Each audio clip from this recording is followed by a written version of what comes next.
को बताते हैं परमात्मा कैसा है। परमात्मा परमेश्वर वो साकार है, नर आकार है, मनुष्य दृश्य है और वो सतलोक में रहता है। सतलोक वो स्थान है जो कभी नाश नहीं होता है। गीता जी अध्याय नंबर 18 के श्लोक नंबर 62 में उसी को शाश्वत स्थान कहा है, यानी सनातन परम था।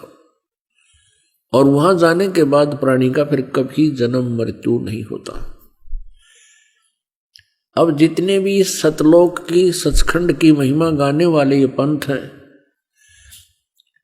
इनको कह का भी ज्ञान नहीं, सचखंड और ऊपर के लोकों का केवल सुना सुनाया ज्ञान परमात्मा कबीर जी की वाणी को उन्होंने रट रखा है। उसी का उल्टा सुल्टा अनुवाद करके इन बोली आत्माओं को भ्रमित कर रखा है जो उनके अनुयायी हैं। सर्वप्रथम आपको पवित्र बाइबल से परिचित कराते हैं। पवित्र बाइबल के पढ़ने वालों से आप पूछिएगा परमात्मा साकार है व निराकार? वो कहेंगे परमात्मा निराकार है और कहते हैं गॉड इज फॉर्मलेस। उन्होंने फिर पवित्र बाइबल को समझा ही नहीं। पवित्र बाइबल में लिखा है कि परमात्मा मनुष्य दृश्य है और छठे दिन उस परमेश्वर ने कहा कि हम मनुष्य को अपने स्वरूप के अनुसार उत्पन्न करेंगे और वैसा ही कर दिया। छठे दिन भगवान ने मनुष्य को अपने स्वरूप में उत्पन्न किया, नर और नारी करके उनकी उत्पत्ति की। अब देखिएगा प्रमाण पवित्र बाइबल में। पवित्र बाइबल संपूर्ण जीवन अध्ययन बाइबल, पवित्र बाइबल संपूर्ण जीवन अध्ययन बाइबल, संपादक हैं डेविड स्टुअर्ट, अंग्रेजी, प्रधान संपादक Donald C Stamps, MA MDV, संयुक्त संपादक, ये सारे कुछ लिखे इनके। ये USA से छपा है। अब ये देखिएगा उत्पत्ति, जिसको इंग्लिश में अंग्रेजी में बोलते हैं ये जेनेसिस। आरंभ यहां होता है, आदि में परमेश्वर ने आकाश और पृथ्वी की सृष्टि की। पृथ्वी बेडौल और सुनसान पड़ी थी और गहरे जल के ऊपर अंधियारा था तथा परमात्मा का आत्मा जल के ऊपर मंडराता था। जब परमेश्वर ने कहा कि उजियाला हो तो उजियाला हो गया और परमेश्वर ने उजियाले को देखा कि अच्छा है और परमेश्वर ने उजियाले को अंधियारे से अलग किया और परमेश्वर ने उजियाले को दिन, अंधियारे को रात कहा। सांझ हुई फिर भोर हुआ, भोर माने सुबह। इस प्रकार ये पहला दिन की रचना की प्रभु ने, परमात्मा ने, परमेश्वर ने। फिर परमेश्वर ने कहा कि जल के बीच एक ऐसा अंतर हो कि जल दो भाग हो जाए, तब ऐसा ही होगा। तथा इस प्रकार सांझ हुई फिर भोर हुआ, ये दूसरा दिन हो गया। फिर तीसरे दिन कुछ और रचना की, सांझ हुई फिर भोर हुआ, फिर ये तीसरा दिन हो गया। ये फिर सांझ हुई फिर भोर हुआ, ये चौथा दिन हो गया। कुछ और रचना की परमात्मा ने, चौथा दिन हो गया। फिर ये प्रश्न नंबर 5 पे, तथा फिर और बहुत सी रचनाएं की परमेश्वर ने, तो सांझ हुई फिर भोर हुआ, इस प्रकार ये 5वां दिन हो गया। अब हम छठा दिन पढ़ेंगे।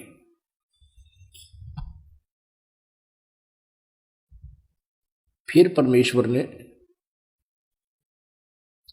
कहा कि हम मनुष्य को अपने स्वरूप के अनुसार अपनी समानता में बनाएं और वे समुद्र की मछलियों और आकाश के पक्षियों और घरेलू पशुओं और सारी पृथ्वी पर और सब रेंगने वाले जंतुओं पर जो पृथ्वी पर रेंगते हैं अधिकार रखे, यानी उनसे बुद्धिमान हो। तब परमेश्वर ने मनुष्य को अपने स्वरूप के अनुसार उत्पन्न किया। अपने ही स्वरूप के अनुसार परमेश्वर ने उसको उत्पन्न किया, नर और नारी करके उसने मनुष्यों की सृष्टि की। पुण्यात्माओं फिर पढ़ लो। तब परमेश्वर ने मनुष्य को अपने स्वरूप के अनुसार उत्पन्न किया। अपने ही स्वरूप के अनुसार परमेश्वर ने उसको उत्पन्न किया, नर और नारी करके मनुष्यों की सृष्टि की। अब पवित्र बाइबल में उत्पत्ति ग्रंथ अध्याय नंबर 1 का श्लोक नंबर 26 है। ये इसमें स्पष्ट कर दिया है कि परमात्मा मनुष्य जैसा है, उसने मनुष्य को अपने जैसा बनाया है, नर और नारी करके उसकी उत्पत्ति की। आगे परमेश्वर ने एक और कमाल किया है कि मनुष्यों के लिए मांस खाने का आदेश उस परम पिता का नहीं है जिसने सब ब्रह्मांडों की रचना की, जो कुल का मालिक है। आगे देखिएगा, इसी उत्पत्ति ग्रंथ में ये 26 नंबर हमने पढ़ लिया। 27 नंबर में कि मनुष्य 27, 26 और 27 में यही व्यवस्था बताई है। ये 27 श्लोक में लिखा है कि तब परमेश्वर ने मनुष्य को अपने स्वरूप के अनुसार उत्पन्न किया। अपने स्वरूप के अनुसार परमेश्वर ने उसको उत्पन्न किया और नर और नारी करके मनुष्यों की सृष्टि की। अब 29 श्लोक में देखो, फिर परमेश्वर ने उनसे कहा, मनुष्यों को, सुनो, जितने बीज वाले छोटे छोटे पेड़ सारी पृथ्वी के ऊपर हैं और जितने वृक्षों में बीज वाले फल होते हैं, वे सब मैंने तुमको दिए हैं, वे तुम्हारे भोजन के लिए।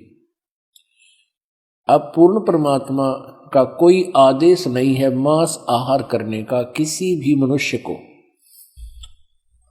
और ये कितना बुरी तरह खाते हैं ये ईसाई लोग। तब सांझ हुई, फिर भोर हुआ, इस प्रकार 6वां दिन हो गया। ये और बहुत सी रचनाएं की इसके बाद। अब 7वां दिन देखो,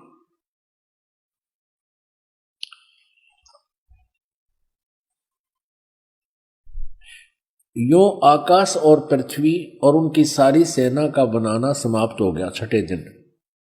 और परमेश्वर ने अपना काम जिसे वह करता था 7वें दिन समाप्त किया और उसने अपने किए हुए सारे काम से 7वें दिन विश्राम किया। और परमेश्वर ने 7वें दिन को आशीष दिया, उसे पवित्र ठहराया, सृष्टि के सारी रचना के काम से विश्राम लिया। अब पवित्र बाइबल से बहुत सी रहस्य जो है सामने आएंगे। एक और प्रमाण दिखाते हैं इसी पवित्र बाइबल में, ये देखिएगा। ये प्रश्न नंबर 11 पर भी यही समर्थन है। ये उत्पत्ति ग्रंथ है, 4-5 अध्याय हम चल रहे हैं। अब 5वां अध्याय में भी यही स्पष्ट किया स्टार्ट में, आदम से नूह तक का इसमें जिक्र है, विवरण है। आदम की वंशावली यह है कि जब परमेश्वर ने मनुष्य की सृष्टि की तब अपने ही स्वरूप में उसको बनाया। अब डबल दूसरी बार फिर यहां पर प्रमाणित कर दिया कि परमेश्वर ने मनुष्य की सृष्टि की तब अपने ही स्वरूप के अनुसार में उसको बनाया। उसने नर और नारी करके मनुष्य की सृष्टि की और उन्हें आशीष दी और उनकी सृष्टि के दिन उसका नाम आदम रखा। अब स्पष्ट हो गया, 2 बार फिर कह दिया। अब आगे दिखाते हैं, ये भी दिखाते हैं कि ये 3 हैं जो इनको कंट्रोल करते हैं। किसको? ईसाई धर्म को। ये देखिए, वो 3 हैं, 3 का भी प्रमाण आपको देते हैं। ये देखिएगा, ये है 24 पृष्ठ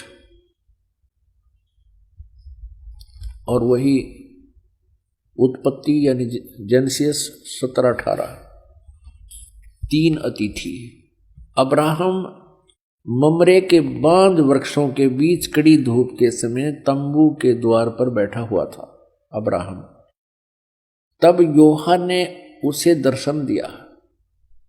उसने आंखें उठाकर दृष्टि की तो क्या देखा कि 3 पुरुष उसके सामने खड़े। ये तीनों ब्रह्मा विष्णु महेश। जब उसने उन्हें देखा तब उनसे भेंट करने के लिए तंबू के द्वार से दौड़ा और भूमि पर गिरकर दंडवत किया और कहने लगा, हे प्रभु, यदि मुझ पर तेरी अनुग्रह दृष्टि है तो मैं विनती करता हूं, अपने दास के पास से चले न जाना। मैं थोड़ा सा जल लाता हूं और आप अपने पांव धोकर इस वृक्ष के नीचे विश्राम करें। फिर मैं एक टुकड़ा रोटी ले आऊं और उसे आप अपने अपने जीव को तृप्त करें, तब उसके पश्चात आगे बढ़ें, क्योंकि आप अपने दास के पास इसलिए पधारे हैं।